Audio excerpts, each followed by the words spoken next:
வணக்கம்.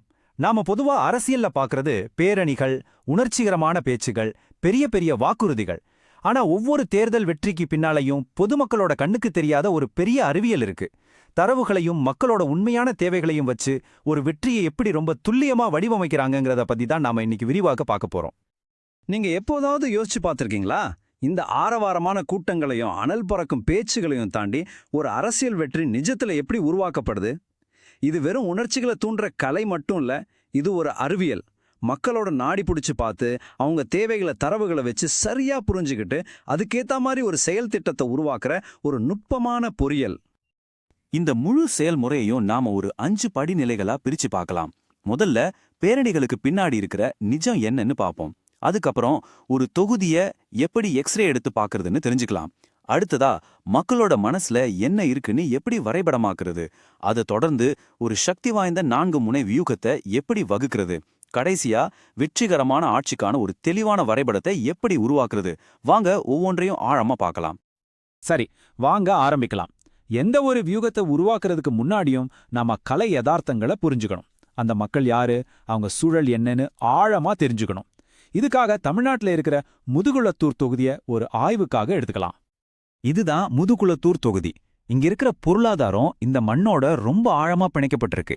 இங்க இருக்கிற மக்களோட வாழ்க்கை, அவங்களோட நம்பிக்கைகள், அவங்க சந்திக்கிற பிரச்சனைகள், இது எல்லாமே இந்த நிலத்தை சார்ந்துதான் இருக்குது. இந்த தொகுதியோட அமைப்பை பாருங்களேன். 87% கிராமப்புறம், வெறும் 13% தான் நகர்ப்புறம்.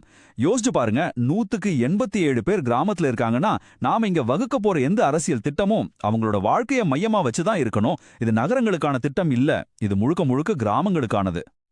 இன்னும் கொஞ்சம் ஆழமா போனா இங்க வேலை செய்யற மக்கள்ல 73% பேர் விவசாயிங்க இல்லனா விவசாயம் சார்ந்த தொழிலாளர்கள். அதாவது அங்க இருக்கிற 10ல 7 பேருக்கு மேல விவசாயத்தை நம்பிதான் இருக்காங்க.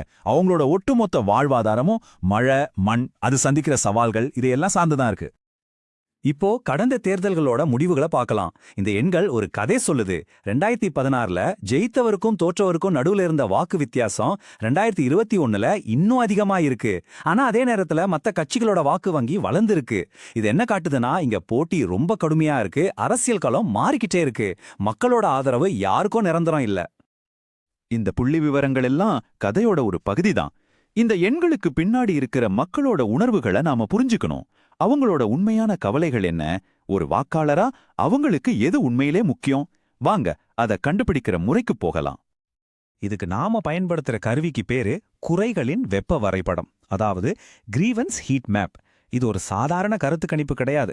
நிறைவேற்றாத வாக்குறுதிகள்ல இருந்து அரசாங்கத்தோட தோல்விகள் வரைக்கும் மக்கள் மனசுல இருக்கிற மிக முக்கியமான பிரச்சனைகளையும் விரக்திகளையும் ஒன்னொன்னா கண்டறிந்து எதுக்கு அதிக முக்கியத்துவம் கொடுக்கணும்னு வரிசைப்படுத்துற ஒரு முறையான பகுப்பாய்வு இது. முதுகுளத்தூர்ல இந்த ஆய்வை செஞ்சப்போ 3 முக்கியமான கவலைகள் வெளிப்பட்டுச்சு. 1, தண்ணி, ரோடு, வறட்சி நிவாரணம் மாதிரி நிறைவேற்றப்படாத வாக்குறுதிகள். 2வது, 100 நாள் வேலை திட்டத்துல முறையா சம்பளம் வராதது, ரேஷன் பொருட்கள் தாமதமாகிறது மாதிரி திட்டங்கள்ல இருக்கிற ஓட்டைகள். கடைசியா, சாதி ரீதியான பதட்டங்கள், உள்ளூர் குற்றங்கள் மாதிரி சட்ட ஒழுங்கு சம்பந்தப்பட்ட பிரச்சனைகள். இதுதான் அந்த மக்களோட அன்றாட வாழ்க்கையை பாதிக்கிற முக்கியமான விஷயங்களா இருந்துச்சு. இந்த சூழல்ல அப்போ பதவியில இருந்த சட்டமன்ற உறுப்பினர் மேல சில கடுமையான சர்ச்சைகள் இருந்துச்சு. ஒரு தலித் அதிகாரிய சாதிய ரீதியா இழிவா பேசினதா ஒரு குற்றச்சாட்டு, அப்புறம் ஊழல் புகார்கள். இதெல்லாம் சேர்ந்து மக்கள் மத்தியில ஒரு பெரிய அவநம்பிக்கையை உருவாக்கி அதுவே ஒரு முக்கியமான பிரச்சனையா உருவெடுத்துச்சு. சுருக்கமா சொல்லணும்னா, அப்போ இருந்த உறுப்பினரோட செயல்பாட்டு அறிக்கையை பார்த்தா உள்கட்டமைப்பு வசதிகள்ல ரொம்ப குறைவு, மக்கள் நம்பிக்கை அதுவும் ரொம்ப குறைவு. நலத்திட்டங்கள் பரவாயில்லாம இருந்திருக்கு. இந்த பலவீனமான பகுதிகள் தான் ஒரு மாற்று வியூகத்துக்கான தெளிவான வாய்ப்பை எதிரணிக்கு காட்டுச்சு. சரி, பிரச்சனைகள் என்னென்னு இப்ப நமக்கு தெரியும். இப்போ அதுக்கான தீர்வை கட்டமைக்கிற இடத்துக்கு நகரலாம். இந்த இடத்துல தான் சதுர்முக கோட்பாடு அப்படிங்கிற ஒரு வியூகம் வடிவமைக்கப்படுது. இது நாம செஞ்ச பகுப்பாய்வுக்கும் எடுக்க போற செயலுக்கும் நடுவுல இருக்கிற ஒரு பாலம். சதுர்முகம், இதுக்கு 4 முகம்னு அர்த்தம். இந்த வியூகமும் அப்படிதான். இதுல 4 முனைகள் இருக்கு: தாக்குதல், நிலைத்தன்மை, புதுமை, அப்புறம் பாதுகாப்பு. வாக்காளர்களோட எல்லா விதமான தேவைகளையும் பூர்த்தி செய்யற மாதிரி, அதே நேரத்துல எதிரணியோட பலவீனங்களை தாக்குற மாதிரியும் இந்த 4 விஷயங்களையும் இது சமநிலைப்படுத்துது. இந்த வியூகத்தோட 4 தூண்கள் என்னன்னா, 1, சிவன் மாதிரி தாக்குதல் குணம்.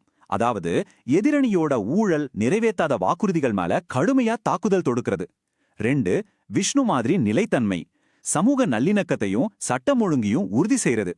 3 பிரம்மா மாதிரி புதுமை, தண்ணீர் வேலைவாய்ப்பு மாதிரி பிரச்சனைகளுக்கு புதிய தீர்வுகளை கொண்டு வர்றது. 4 துர்கை மாதிரி பாதுகாப்பு, தலித்கள் பெண்கள் மாதிரி பாதிக்கப்பட்ட மக்களை பாதுகாப்போன்னு உறுதியளிக்கிறது.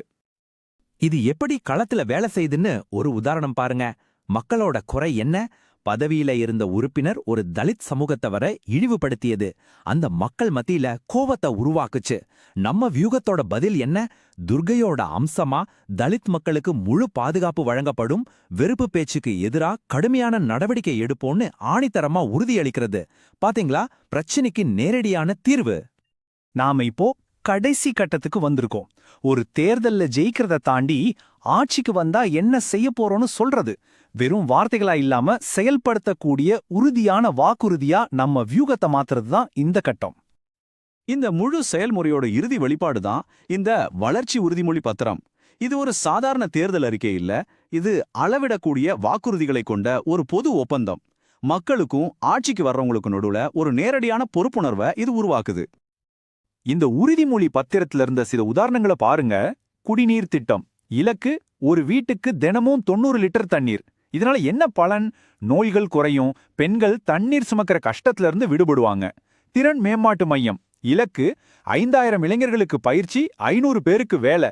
இதனால என்ன பலன்? இளைஞர்கள் வேலை தேடி வெளியூர் போறத குறைஞ்சு உள்ளூரிலேயே வேலை கிடைக்கும். இங்க ஒவ்வொரு வாக்குறுதியும் ஒரு பட்ஜெட், ஒரு காலக்கெடு, மக்களுக்கு கிடைக்க போற நேரடி பலன்னு எல்லாத்தோட இணைக்கப்பட்டிருக்கு. இந்த மாதிரி வளர்ச்சி உறுதிமொழி பத்திரங்கள் உருவாக்கும்போது தனிப்பட்ட நபர்களின் தரவுகளை பயன்படுத்துவதில் ஒரு பெரிய பொறுப்பு இருக்கு. யாருடைய தகவல்களை பயன்படுத்தினாலும் அவங்களோட ஒப்புதல் ரொம்ப முக்கியம். இதுதான் நம்ம நாட்டோட புதிய டிஜிட்டல் தனிநபர் தரவு பாதுகாப்பு சட்டத்தோட அடிப்படையும் கூட. இது அவங்களுக்கான உரிமையை பாதுகாக்குது. மொத்தத்துல மக்களோட ஒவ்வொரு குறைக்கும் ஒரு தெளிவான உத்தரவாதம் கொடுக்கப்படுது. இதுதான் இந்த முழு செயல்முறையோட சாராம்சம். ஆக, இந்த மாதிரி தரவுகளோட அடிப்படையில உருவாக்கப்படுற ஒரு செயல் திட்டம் அரசியல்ல பொறுப்புணர்ச்சியோட எதிர்காலமா இருக்குமா? தேர்தல் வெற்றியை தாண்டி இது உண்மையான நிர்வாக மாற்றத்தை கொண்டு வருமா? இது நாம எல்லாரும் சிந்திக்க வேண்டிய ஒரு முக்கியமான கேள்வி. If you want to become a people-centric leader and uplift your constituency, get in touch with blueprintstrategies.ai at mgr@blueprintstrategies.ai or call 080-420-41602. Purpose Beyond Politics.